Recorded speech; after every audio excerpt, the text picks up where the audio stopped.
Welcome to the Radical Rhythm Podcast. This is a program where we interview women who march to the beat of a different drum.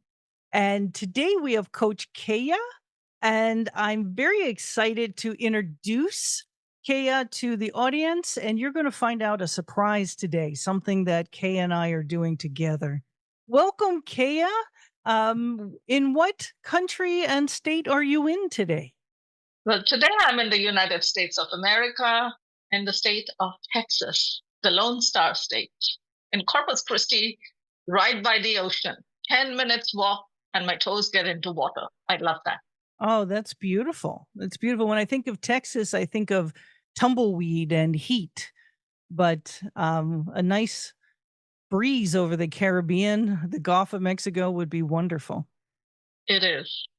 So, what we do here is, usually we talk about sex, but sex might be a part of what you do. But I wanted to talk about how you transitioned in your life later in life from someone who appeared to be very spatial, logical, sequential as an engineer, and then Mhm. moving to another career. Can you give us a little background about yourself? Yes, most definitely. And I think what I'm doing right now is also quite spatial, sequential, and logical. Okay. So my background is nuclear physics. And when people say, how did you make the transition? The simplest answer is it's very simple. From physics, I went into metaphysics. Physics is study of matter, and metaphysics is study of whatever is not matter, which is your soul, which is your consciousness. That's who you are. And how did it happen? It happened when there was a terrorist attack on the United States of America, 2001. When I used to live in Dallas, Texas, I was still in Texas in those days. And the jobs left the country. My company shut down, and I got to go home with a laptop and a pink slip. And I really had to go through what you would call the dark nights of the soul, the very, very, very dark nights of the soul. And it lasted for 4 years. So 2001 to 2005. And I really went deep into myself. And then I discovered that this is what I wanted to do. I wanted to help people be happier, healthier, feel safer, and feel more loved. Oh, wow. That's it. So, as a physicist, were you helping people? What were you doing? With my study in physics, I was a teacher. I used to teach students who could not be taught by the regular teachers because they were failing kids. And teachers in India did not want to teach failing kids because it did not look good on their resume. So I took these children in. And even then, I was a soul coach because I used to sit with this child who was getting single digits out of 100. And in 9 months, because school year is 9 months, because 3 months is vacation time, right? Summer break, whatever you want to call it. And in 9 months, from getting single digits to being 95% or above, I took them. And it didn't matter in which grade they were in. I took them, and that was my passion, connecting with them soul to soul. They just saw me, and I saw them as them. And I just helped them study all the subjects and pass. And not just pass, but really be the top 5 to 7 to 10 kids in their classrooms. So that was my physics. And I did that from when I was 14 all the way to when I was 21. And then I was also a full-time student. So I have a bachelor's in physics and mathematics, and my master's is in computer science. So when I started my corporate career, it was as a software engineer. So I was a software Okay. developer, a designer, and that was the work I did. And I also moved out of my home. So I didn't want to look around for kids because these kids, I never looked around for them. Their parents brought them to me and said, can you help them at least? And I was like, yeah. And then they went from failing to being the topper in their classes, or one of the few toppers in their classes. So you So when I started became as an a engineer, teacher. Hmm. And it's almost like you've come full circle in that Yes. you work corporation, but you're back and you're teaching, but instead of teaching content or science or all the subjects, you're Mhm. teaching life now, Kaya. And that is what life is all about. If you speak with any student of science, like physics, mathematics, it's philosophy. Think of Einstein, think of Oppenheimer. They were all philosophers. It was all about life.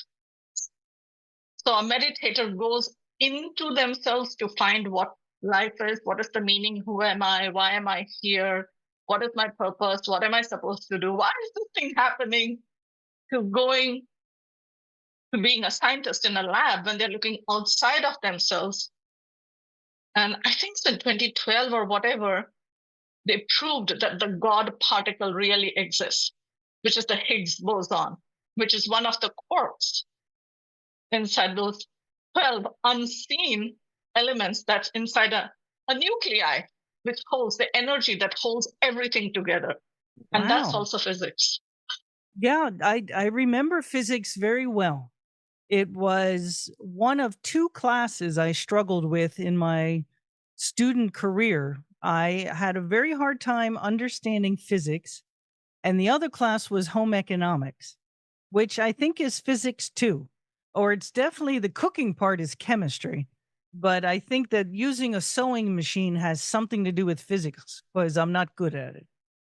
Um, really interesting. So now your new title, if it's a title, is soul coach. Yeah. And we were talking earlier that there's no such thing really as coaching the soul. What do you do with your clients now? It is helping them remember why they incarnated in this lifetime. Why were they born? Why did they choose to show up? Pick their parents, pick their siblings, pick their teachers, pick their cousins, pick their partners, pick their own children, pick their clients. Why did we do it? And the soul has an imprint of that. The soul remembers. We just forget it because we get stressed out by, so just taking us to remembering who we are, and then everything else is history, everything else is magic.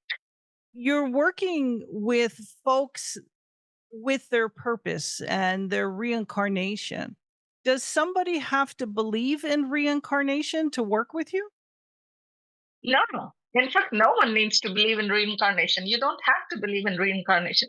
All you need to know is there is a reason why you were born in this lifetime. And when you remember the promise you made to yourself, this is why I'm going down to planet Earth. This is why I'm incarnating or being born as a human. Because even in the Bible, it says that your life was dreamed even before you were conceived. Wow, So it you says that in know the who you Bible? are. Yes. My apologies for interrupting the program today, but I need to tell you about a course that I offer called Aphrodite's Secret. This course helps you overcome obstacles in your sex life. It helps you discover new forms of sexual expression and improve the relationship you're in or improve your skills for the next relationship you're in. This is Valentine's Day, and I have the course on sale from $347 down to $99. But you do have to purchase it this week, Valentine's Day, up until the 17th, 2024, to purchase the sale price. Now back to your regularly scheduled program. Oh, this is so exciting. Now, what folks don't know that we are announcing today is that you and I are teaming up together for this retreat in Costa Rica. And most people who listen to this broadcast know that I'm a sex coach. But what I Mhm. work on down there in Costa Rica is basically on someone's passion, their passion for life. And they start the week with an intention And Mhm. we do a variety of activities, and the mystery unfolds by the end of the week and wonderful things happen. And the idea that I'm doing this with you, it's not just passion, it's soul work and energy work. W How would you work with the group during the week other than with whatever they need? Because that's basically what we do. Exactly, right? Helping them find what they need and fulfill their soul's desire, because there's so much we desire and there is so little we believe we deserve. And when we can bridge that gap, again, everything becomes magic. What I'm most passionate about, and this is part of the work I have been doing since 2007, because 2007, this fell into late 2006 or 2007, it fell into my lap. And this was the path of Hawaiian shamanism, which is called Huna. And part of Huna is Ho'oponopono. And Ho'oponopono means, for lack of better terms, without really getting into Hawaiian language, is to forgive or to make it right. And every religion speaks of forgiveness, but no one tells you how. Everyone says, oh, forgive and forget, or just forgive, or just let go. And forgiveness is never about making someone wrong or someone right. It's about you freeing yourself from the shackles of your past, from the pain that has kept you imprisoned. And once you become okay with your past, you become okay to be in the present. And from this place, when you're creating your future, it's freedom. Because Mhm. until we let go of our past, what happens is every decision we make is based on everything that happened in the past. So we are dragging our past into our future, and our future has no hope, has no chance, because it's just extending the past. And when people ask you, like, what's going on, a few standard statements is the same old, could be better, couldn't be better. And what does that mean? It's like you're just repeating one day into another, one day into another, one day into another, and you're never really getting close to why you are here, what you truly desire to experience. And that is what I do. As one of my other titles, being the forgiveness expert, is to help you forgive yourself for having held on to the pain for so long. And it's only because you didn't know and no one showed you how and no one held that space for you so you could do it. So, what we will be doing over there is taking people to an experiential process in which they really let go of everything that was holding them back so they can have everything they desire. Right. And just releasing all of this crap, right? And coming Mhm, back, I think we named the retreat as reawakening, renewal, and refreshing or something like that. And mhm, that's part of the process, mhm. absolutely. Um, Insofar as, the sexuality part or the sensuality part, I am always surprised because I am very modest and I'm actually very shy. And I am always surprised at how many women come shy to the retreat. And by the end of the week, they're throwing off their clothes and they're swimming naked in the pool. And I'm like, where did that come from? It's just that sense of freedom, of just being, which is beautiful. Yes, becoming okay with themselves. They just gave themselves permission to choose to be the way they were born. We were born free. Why not choose to live free? Right, right. So how did you, Kea, um, become okay, or have you always been okay with being a soul coach or spiritual coach? Because I know myself as a retired professor of history, the folks back at the university are looking at me as a sex coach, a life coach, as like, what are you doing? Right? And in truth, they just never knew me. I always True. taught life lessons in my classroom. It Mhm. wasn't all historical facts and figures. It was about finding yourself through looking at the past and your culture to move on to the future. How about yourself? Have you found this walking to the beat of your own drum, um, uh, I would say stigmatizing? Like people like are looking at you strange at this point? People have always looked at me strange since the day I think I was born. My mother wanted a son, and I was born a daughter, right? And when my dad found out that a daughter was born, he didn't even come inside to look at my mom. Ah, He just left. He went home. mm, And the next morning he came, and then, of course, he gave me his finger, and I put my four fingers on him, and he smiled, and he was all in love.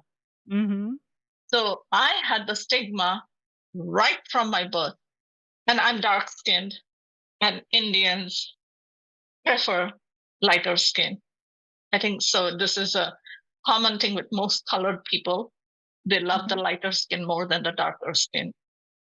So people would say mean things right in my presence when I was a child. And because I wouldn't talk too much, rather, I would not talk at all. I could sing, but I couldn't talk, and I could dance, but I couldn't walk.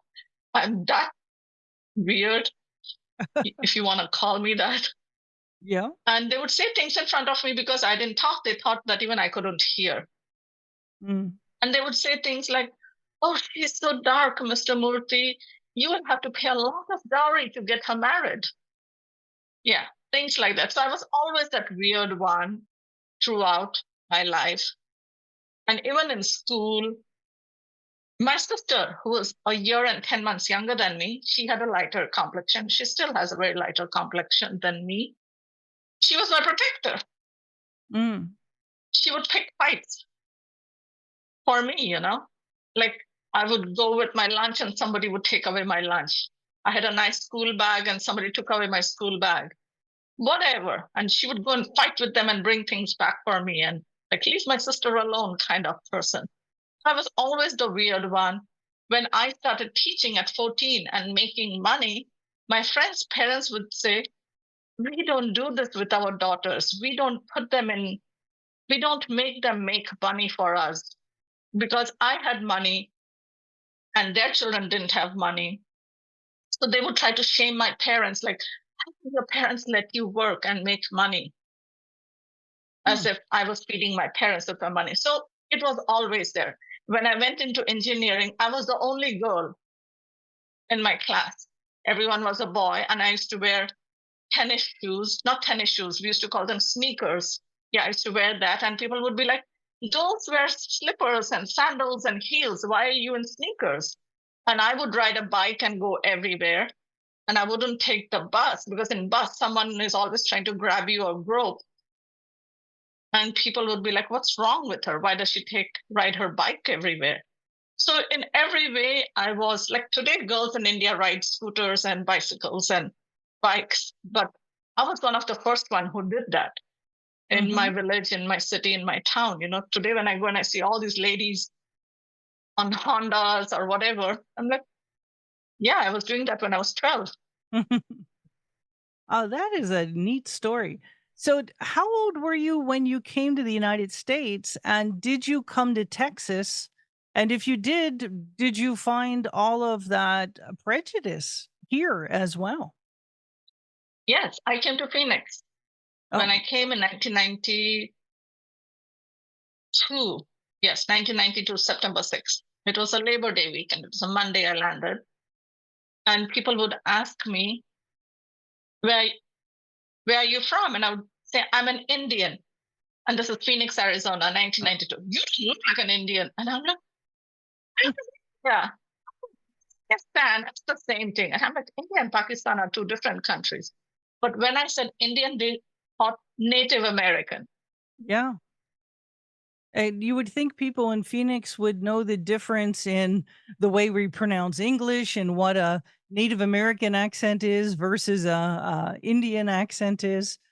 But And they would say, no, you don't look like an Indian. And I would be like, this is Native American. That's what they say, Indian. They didn't say Indian, Indian.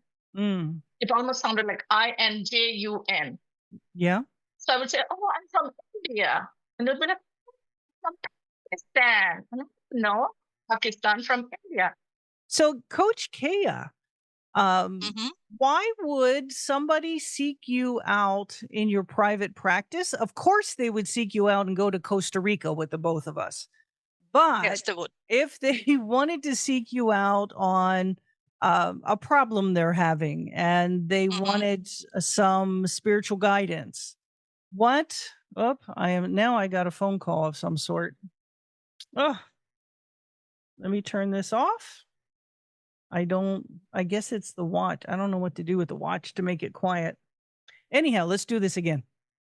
Okay. So, Coach Keya, tell me about your private practice. Why would someone seek you out?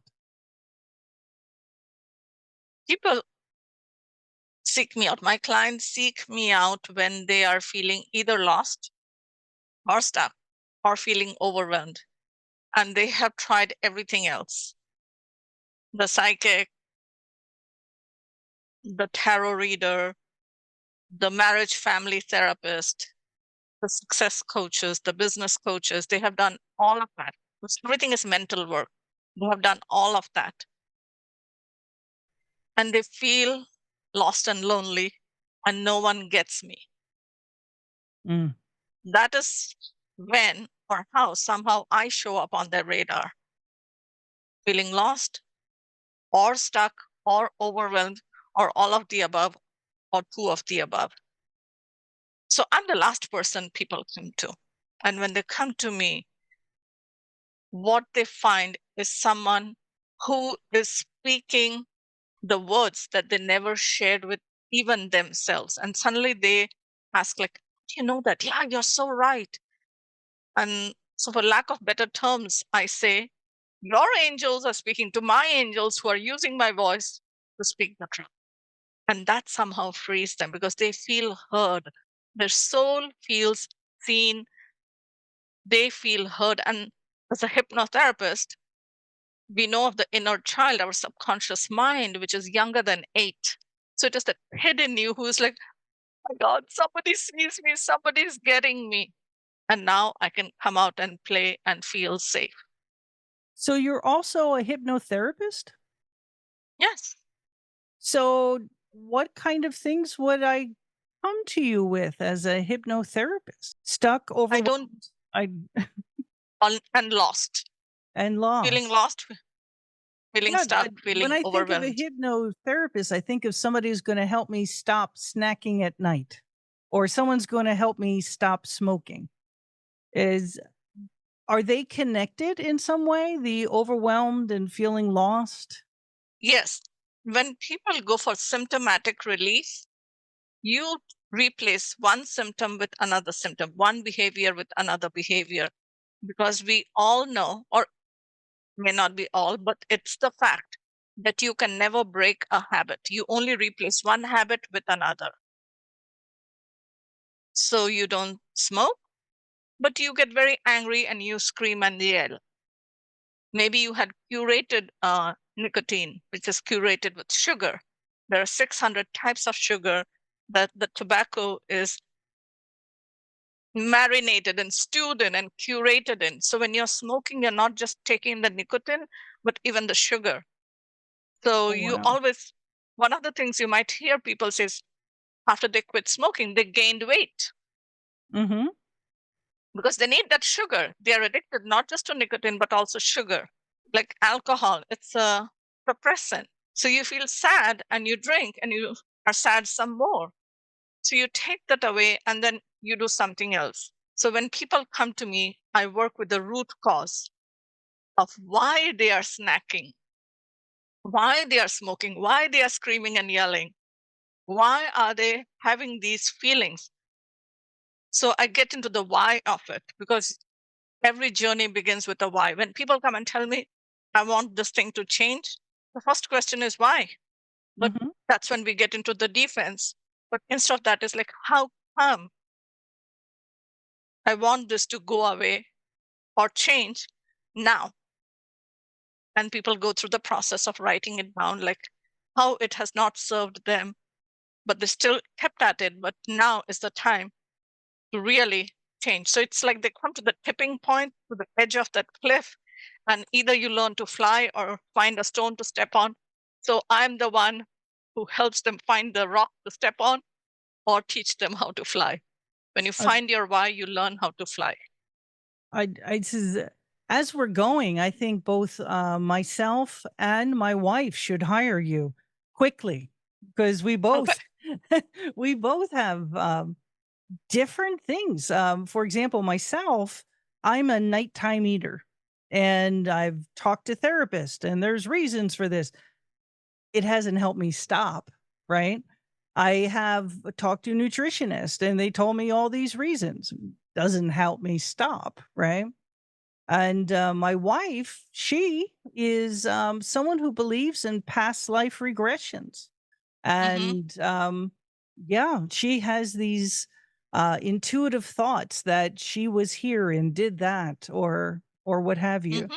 So I think both of us would love a session at least, if not multiple sessions, to Yeah. help me from snacking and her from for helping her figure out who she is and why she's here, right? Well, that is it goes beyond a session, but definitely one session is great enough to get started. And then Yes. we can progress as we move along.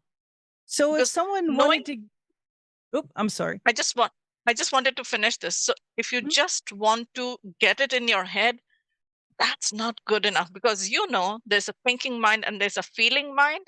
That's where we have to drop into. So this is a 4-step process. First is the understanding, which today you don't even need that. You have Google to tell you why you're doing this, understanding. But then it's that acceptance, like you're not a bad girl for snacking, that acceptance, and then the forgiveness, and then the self love. And when you are in that self love state, you will never do anything to abuse yourself, Mm, including snacking. Mhm. that is beautiful. Yeah, the bottom line is after I go get a snack, I feel good and I say, "And I deserve that." And I was like, "Oh, that's the messed up part." You know, it just, and we'll talk about this another time. Okay, But, sure. so if somebody wants to get a hold of you for whatever Hmm. reason, how would they go about doing that?